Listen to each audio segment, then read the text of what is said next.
welcome to my channel Microbiology with Huria Khan. So today our topic is the basic physiology and anatomy of microorganism. So firstly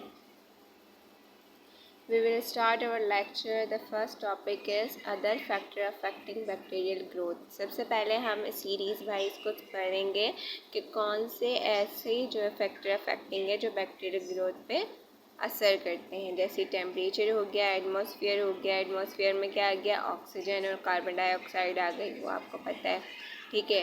hydrogen ion concentration यानी कि pH आ गई, moisture आ गया और drawing condition आ गई।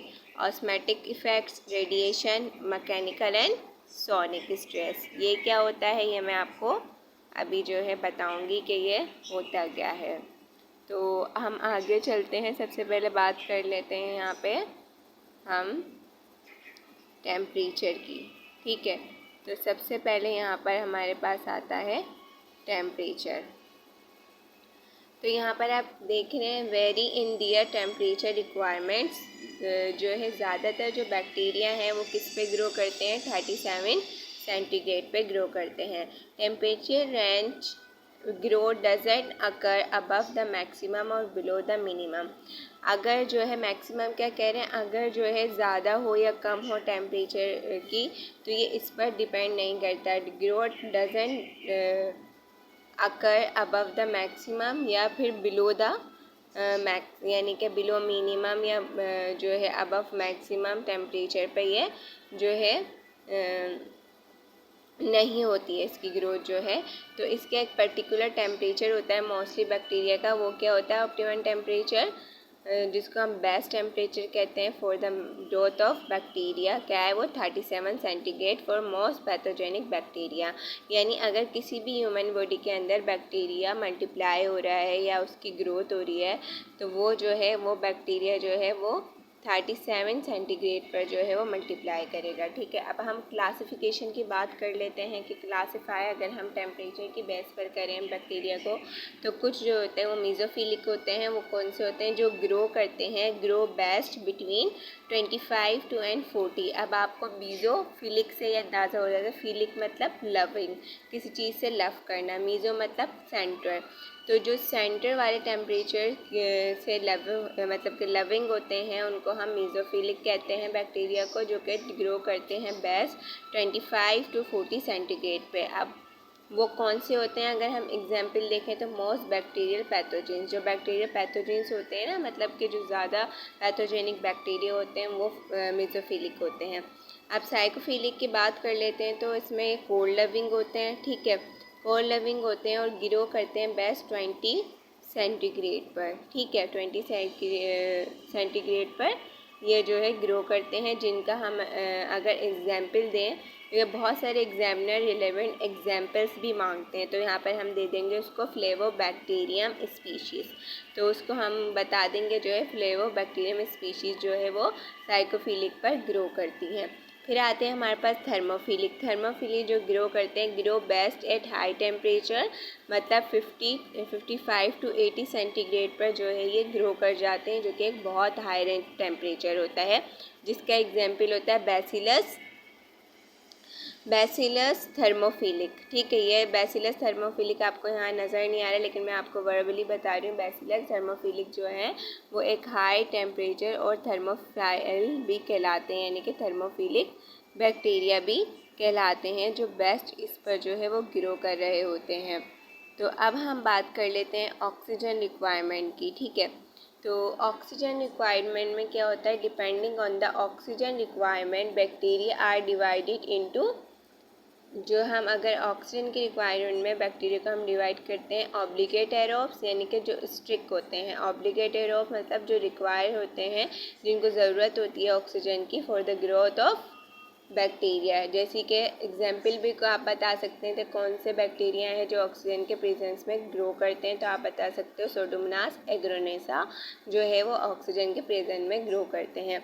Second है strict obligate anaerobe, यानी कि वो जो कि विदाउट मतलब ऑक्सीजन ग्रो करते हैं और ऑक्सीजन के साथ ग्रो नहीं कर सकते। देखिए अब स्ट्रिक्ट वक्त मतलब आपको क्या शो कर रहा है कि अगर ऑक्सीजन होगा तो ये बिल्कुल भी ग्रो नहीं करेंगे। इसी तरह से यहाँ पर भी स्ट्रिक्ट वक्त ये शो कर रहा है कि अगर यहाँ पर ऑक्सीजन नहीं होगा तो ये सोडोमोनास एग्रोनेसा ग्रो नहीं करेगा। तो यहाँ पर हम देखें grow in the absence of oxygen and may even die on exposure to oxygen. अगर इसको ऑक्सीजन ज़रा भी मिलेगा तो ये मर जाएंगे और ये विदाउट ऑक्सीजन में ही ग्रो करेंगे, जिसे कि क्या हो गया बैक्टीराइड्स फ्रेजिलस। बैक्टीराइड फ्रेजिलस ये इसका क्या है एग्जाम्पल है किसका, एनारोब्स का।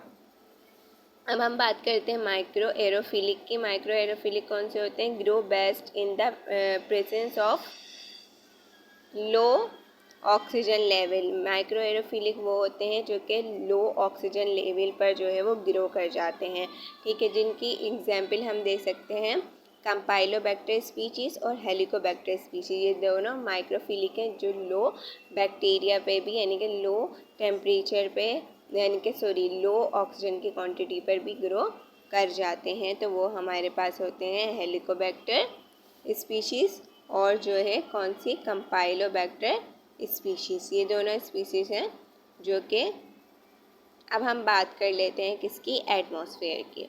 तो एटमॉस्फेयर में हमारे पास आ सकते हैं फैकल्टेटिव एनारोब्स। फैकल्टेटिव एनारोब्स कौन से होते हैं, जो कि aerobic but can also grow in the absence of oxygen.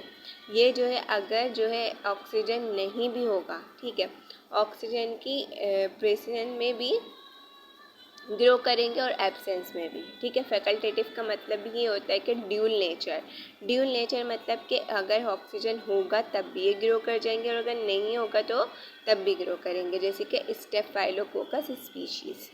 आपको एग्जाम्पल मैंने इसलिए साथ यहाँ पर स्लाइड्स में मेंशन किए ताकि आप इजीली रेलिवेंट एग्जाम्पल्स भी इसके साथ साथ टीचर को बताएंगे तो आपके जो है मार्क्स भी अच्छे होंगे और टीचर भी इम्प्रेस हो जाएगा।